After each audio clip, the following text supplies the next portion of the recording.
نحمدہ صلی اللہ رسول الکریم اما بعد فاعوذ باللہ من الشیطان الرجیم بسم اللہ الرحمن الرحیم السلام علیکم ورحمۃ اللہ وبرکاتہ۔ میں حکیم آصف علی راؤ۔ آج کا جو موضوع ہم ترتیب دے رہے ہیں وہ تبخیر معدہ کے حوالے سے ہے، اور تبخیر معدہ کا مضمون ایک سبجیکٹ ایسا ہے، اگر اس کو سمجھنے کی کوشش کی جائے تو بہت سارے مسائل ہمارے حل ہونا شروع ہو جاتے ہیں، کیونکہ تبخیر اگر آپ اس کو خمیر سے نکلا ہے تبخیر، اور خمیر کا تعلق انسان کے مسکولر سسٹم کے ساتھ ہے، دل کے ساتھ ہے، خشکی ہے یہ اور تیزابیت ہے یہ، اس کا تعلق ہمیشہ انسان کے مسکولر سسٹم، اور مسکولر سسٹم کا جو ہیڈ ہوتا ہے وہ انسان کا دل ہوتا ہے۔ انسان کا دل ایک ایسی چیز ہے کہ جو ماں کے پیٹ میں سب سے پہلا اللہ رب العزت کو تیار کرتے ہیں، اور اس کی تیاری کے بعد انسان کے اعصاب اور انسان کے ایپیتھیلیل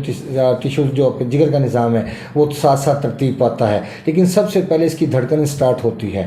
اگر اس کی دھڑکن کے حوالے سے بات کریں تو یہ پوری باڈی کے اندر انسان کے خون سپلائی کرنے کا ذریعہ بنتا ہے، کیونکہ اگر اللہ رب العزت پہلے دماغ کو پیدا کرتے اور یا پہلے جگر کو پیدا کرتے تو پھر یہ خون کی سپلائی کیسے جسم کو دی جا سکتی تھی۔ اس لیے اللہ رب العزت نے سب سے پہلے وہی آرگن تیار کرتے ہیں ماں کے پیٹ میں کہ جو انسان کا دل ہوتا ہے، اور یہی انسان کا پورے جسم کا یوں سمجھ لیں کہ سردار عضو ہے۔ جس طرح قرآن پاک کے اندر دیا گیا ہے کہ جو سورہ یاسین ہے وہ دل ہے، پورے اس کا قرآن پاک کا جز ہے اور اس کا ایک نچوڑ ہے، ایسے کہہ لیں آپ۔ تو اسی طرح جو انسان کا دل ہے یہ بھی پوری باڈی کا ایک سب سے اہم آرگن ہے۔ اگر اس کو دیکھیں تو حضرت جبرائیل علیہ السلام نے سب سے پہلا آپریٹ کیا آقا اسلام صلی اللہ علیہ وسلم کا، ہمارے پیارے نبی سرکار کا سب سے پہلا آپریٹ ان کا ہوا۔ 2 دفعہ آب زمزم سے آقا اسلام ہمارے نبی پاک سرکار کے دل کو دھویا گیا۔ اب آپ یہاں سے اندازہ لگا لیں کہ دل ایسی چیز ہے کہ اگر یہ صاف ستھرا ہے، اگر یہ بہترین ہے تو پھر کیا ہی بات ہے۔ اسی طرح آب زمزم کو دیکھ رہے ہیں، ایڑیوں کا پانی ہے، لیکن اس پانی کا آج تک کوئی اندازہ نہیں لگا پایا کہ وہ پانی کہاں سے آتا ہے، وہ آج تک ختم نہیں ہو سکا۔ دنیا کے کتنے لوگ اس پانی کو استعمال کرتے ہیں، پورا سعودیہ بھی اس پانی کو استعمال کرتا ہے، حجی بھی استعمال کرتے ہیں، لیکن کچھ ہی ٹائم کے اندر وہ کنواں پھر بھر جاتا ہے۔ تو یہ سب اللہ کے معجزے ہیں، اللہ نے جو حقیقتیں ہمیں دکھانا تھیں یہ وہ ہیں۔ اب دل کو لے کے ایسے چلیں کہ اگر دل آپ کا ٹھیک ہے تو پورا آپ کا سسٹم ٹھیک ہے، آپ کے اعصاب ٹھیک ہیں، آپ کا ایپیتھیلیل سسٹم ٹھیک ہے، آپ کے حواس ٹھیک ہیں، آپ جلدی بوڑھے نہیں ہوں گے۔ یہ آپ کی باڈی کا سب سے اہم عضو ہے، اگر اس کے اوپر دباؤ بڑھ جائے گا تو اس کے بہت سارے نقصانات ہمیں برداشت کرنا پڑیں گے، جسمانی طور پہ بھی اور نفسیاتی طور پہ بھی۔ اب اس میں جسمانی طور پہ چونکہ تبخیر کی بات ہم نے کر دی، اب تبخیر ہے کیا؟ گیس کا پیدا ہونا، اور پیدا ہونے کے ساتھ ساتھ جسم کے اندر سٹروک ہونا، اور پھر اس کے اثرات دماغ کے اندر اس کے پریشر کا محسوس ہونا۔ لیکن حقیقت میں تبخیر کی جو گیس تبخیر پیدا ہوتی ہے، اس کی جو گیس ہے وہ دماغ کو نہیں چڑھتی۔ کوئی بھی اللہ رب العزت نے ایسا سسٹم نہیں بنایا۔ جو ہمارا حلق ہے یہ کھانے پینے کا سسٹم ہے، یہاں سے یہ نیچے اترا، معدے میں چلا گیا، اور معدے میں جانے کے بعد ایک پورا ایک سسٹم ہے، اس کو گھمانے کے بعد مطلب پہلے معدے میں گیا، اس کے بعد پھر اگلا پروسیس چھوٹی آنتیں آ گئیں، پھر پتے کا سسٹم آ گیا، پھر اس کے بعد اگلا سسٹم شروع ہوتا ہے جس میں بڑی آنتیں سٹارٹ ہو جاتی ہیں۔ اب جب بڑی آنتیں سٹارٹ ہو جاتی ہیں تو پھر وہ ایک باہر نکلنے کا سسٹم ہوتا ہے، وہاں سے کوئی الگ چیز نہیں ہے کہ جو پیچھے سے جا کے کہیں دماغ میں فکس ہو گئی ہے۔ اب اللہ رب العزت کا نظام ایسا ہے، اس کو ذرا سمجھنے کی کوشش کیجئے کہ اگر آپ کے پیٹ کے اندر کوئی دباؤ محسوس ہوتا ہے آپ کی آنتوں کے اندر، اب وہ گیس کے پیدا ہونے کی جو وجہ بن رہی ہے وہ آپ کا مسکولر سسٹم بن رہا ہے، آپ کا دل کا دباؤ بن رہا ہے۔ اب جب وہ گیس اکٹھی ہوگی تو اس کے اثرات آپ کی آنتوں کے اندر انہی مسکولر سسٹم کے اوپر ہوگا جس کی بنیاد پہ وہ پیدا ہوئی ہے۔ وہ خمیر، وہ تبخیر، وہ بدبو، وہ غلاظت، وہ زہر، وہ پوائزن جو وہ پیدا ہوا ہے وہ اس کی وجہ بنا ہے۔ اب جو وہ جہاں پہ اس کا دباؤ پڑا ہے تو انسان کا جو دماغ ہے، انسان کے جو اعصاب ہیں، اللہ رب العزت نے یہ اکیلا ہیڈ نہیں لگایا ہوا آپ کے سر پہ۔ اگر آپ اس کو سوچیں کہ یہ صرف اکیلا ہیڈ ہے آپ کے سر کے اوپر، یہ اکیلا ہیڈ نہیں ہے، اس کے اندر اللہ نے 3 فنکشن لگائے ہیں، اور یہ تینوں فنکشن بہترین انداز میں کام کرتے ہیں۔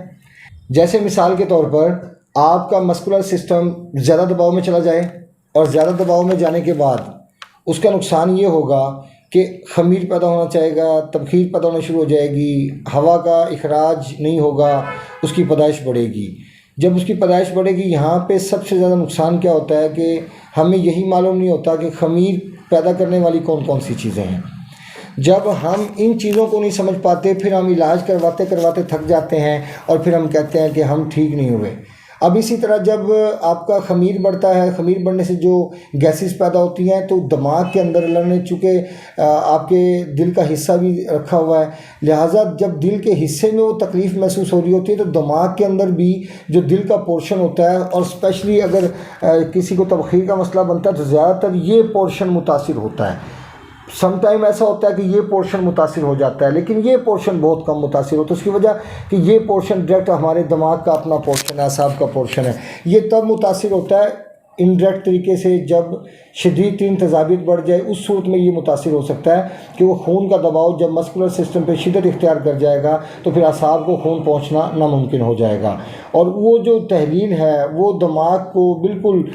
فری کر دے گی۔ یعنی یوں سمجھ لیں کہ اب بندہ ہر وقت اذیت میں ہے تو اس کے پاس صرف سوچیں ہی سوچیں ہیں، کیونکہ ہمارا مسکولر سسٹم بڑا اہم کردار ادا کرتا ہے۔ جب ہم سو جاتے ہیں تب بھی ہمارے خون کو پوری باڈی کے اندر پہنچانے کا، بلڈ کو پہنچانے کا کام کرتا ہے۔ یوں سمجھ لیں کہ لنگس کے پاس پہنچانا، ہم سو جاتے ہیں لیکن یہ کام کرتا رہتا ہے۔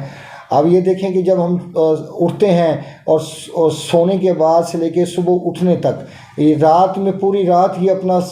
سرکل سر انجام دیتا رہتا ہے، انسان کی سانسیں چلتی ہیں۔ اگر یہ اپنی حد سے زیادہ دباؤ بڑھ جائے گا تو بہت سارے مسائل ہمارے سامنے کھڑے ہوں گے۔ خوف کا مسئلہ آ سکتا ہے، انزائٹی ڈپریشن کا مسئلہ آ سکتا ہے، اس کے بعد ایچ پیلوری کا مسئلہ آ سکتا ہے، اس کے بعد اس کے علاوہ جسم کے اندر یہ جو ہمارے جوائنٹس پین ہوتی ہے یہ ہو سکتی ہے، یورک ایسڈ پیدا ہو سکتا ہے، کانسٹیپیشن، گیسٹرک، سینے میں جلن، بہت کچھ ایسا ہے کہ جو صرف اس ایک زہر کی وجہ سے، ایک پوائزن کی وجہ سے پیدا ہوتا ہے۔ ہم بڑی آسانی سے کہتے ہیں تبخیر معدہ، لیکن تبخیر معدہ کا پیدا ہونا یا تبخیر کا بننا، اس کو سمجھنا اور اس کو تلف کرنا، یہ بالکل الگ الگ چیزیں ہیں۔ آپ جب اس کو سمجھ نہیں پائیں گے کہ خمیر کے پیدا ہونے کی وجہ اور اس کی جو خوراک وجہ بن رہی ہے، اس خوراک کو روکنا ضروری ہے۔ جیسے اس کی وجہ بنتی ہے چاول، آلو، گوبھی، بینگن، کریلے، چنے کی دال، ماش کی دال، بڑے کا گوشت، مچھلی، انڈے کی زردی، روٹی بھی اس میں وجہ بنتی ہے۔ جو بھی اس میں اگر کھائیں گے وہ بھی اس کی وجہ بنیں گے، کیونکہ جب تیزاب آپ کی باڈی میں ڈیولپ ہونا شروع ہو جاتا ہے تو آپ اس میں جو چیزیں ڈالیں گے، جو چیزیں خمیر بننے کی صلاحیت رکھتی ہوں گی، وہ خمیر کے اندر جاتے فوراً خمیر بن جائیں گی، اور جب خمیر بنے گی تو پھر وہ آپ کے لیے بہت زیادہ پرابلم کا سامنا کرنا پڑے گا، کیونکہ ایسی حالت میں جو ہمارا لیور ہے وہ مسلسل نقصان کی حالت میں چلا جاتا ہے، اور پھر ہمارا نفسیات بھی ہماری ڈسٹرب ہونا شروع ہو جاتی ہیں۔ اور ان چیزوں کا بند کرنا ضروری ہے، اور پھر جو چیزیں استعمال کرنی چاہیے۔ اکثر لوگ سوال کرتے ہیں کہ آپ نسخہ بتا دیا کریں۔ ارے بھائیو، نسخہ کیسے بتا دیں؟ کیونکہ انسان کی کنڈیشن کے مطابق جو ادویات تیار ہوتی ہیں، اب لازم تو نہیں ہے کہ ساری کی ساری جڑی بوٹیاں ہوں، اس کے اندر بہت ساری چیزیں جو دھاتیں بھی استعمال ہوتی ہیں، جو پتھر اللہ نے پیدا کیے ہیں وہ کس لیے کیے ہیں۔ اب پتھروں کا تیار کرنا ایک عام بندے کے بس کی بات نہیں ہے، وہ کبھی ایسا ممکن نہیں کہ وہ انسان خود تیار کر سکے، کیونکہ اس کے لیے تو ایک لمبی تپسیا کی ضرورت ہوتی ہے، استاد کی ضرورت ہوتی ہے، اس کے ساتھ پھر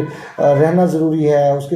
سے جو کچھ حاصل ہوتا ہے وہی انسان کی زندگی کا سرمایہ ہوتا ہے۔ لیکن کوئی انسان سمجھے کہ انفرادی طور پہ وہ چیز پڑھے گا اور اس کو بنا لے گا، ایسا ناممکن ہے، کیونکہ اس طب میں آنے سے پہلے بہت کتابوں کو اسٹڈی کیا، لیکن سب چیزیں ہم نہیں بنا سکتے، اور نہ ہی ہمیں پتہ ہوتا تھا کہ سب چیزیں، یہ جو چیز ہم بنا رہے ہیں ایک چیز کا فائدہ بہت زیادہ ہے، لیکن بنانے کے بعد کیا واقعی وہ صحیح کام کرے گی، کیا وہ نتائج نکلیں گے؟ بہت زیادہ ایسا ہوا کہ نہیں نکلے۔ اس کی شاید وجہ یہ ہوتی تھی کہ ہمیں پتہ نہیں ہوتا تھا کہ ہمارا مزاج کیا ہے یا ہم اس کو استعمال کس جگہ کریں، لیکن اب چونکہ ہم مزاج کے بارے میں جانتے ہیں، اب ہم سمجھتے ہیں الحمدللہ کہ ہم مزاج کو کیسے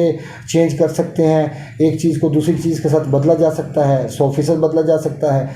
تو اس کی کوشش کرنی چاہیے، لیکن اپنے طور پہ نہیں۔ اس میں آم کا استعمال، کھجور کا استعمال، انجیر کا استعمال، اخروٹ کا استعمال، ان تمام چیزوں کا استعمال خمیر کو ختم کرنے کے حوالے سے کیا جاتا ہے۔ اس میں اور چیزیں بھی شامل ہیں، لیکن بکرے کی یخنی بھی ہے، دیسی مرغی کی یخنی بھی ہے، اس میں بٹیرے کا، تتر کا، مرغابی کا، اس کا بھی یخنی استعمال کی جا سکتی ہے۔ یہ تمام چیزیں، لیکن ایسی حالت میں جو چیزیں میں نے آپ کو پہلے بتایا منع کرنے کے لیے، لیکن یہاں پہ چونکہ جگر رک جاتا ہے، اس لیے آپ کو میڈیسن کی اشد ضرورت ہوتی ہے۔ میڈیسن کے استعمال کے بنا آپ اپنے لیور کو ایکٹیو نہیں کر سکتے، اور اس کے لیے آپ کو پھر ہم سے رابطہ کرنا پڑے گا۔ اکثر لوگ کہتے ہیں کہ بتا دیں، ہمارا واٹس ایپ نمبر ہمیں کس لیے دیا ہوا ہے؟ سمجھدار کے لیے اشارہ کافی ہوتا ہے، اگر اس کو ضرورت ہے تو وہ رابطہ کر سکتا ہے۔ اپنے دوست احباب کا خیال رکھیں، ملتے ہیں انشاءاللہ مزید انفارمیٹیو ویڈیو کے ساتھ۔ چینل کو سبسکرائب بھی کیجیے گا، بیل آئکن کو پریس کیجیے گا، کمنٹ سیکشن میں اپنی رائے سے ضرور آگاہ کیجیے گا۔ وما علینا الا البلاغ المبین۔ السلام علیکم ورحمۃ اللہ وبرکاتہ۔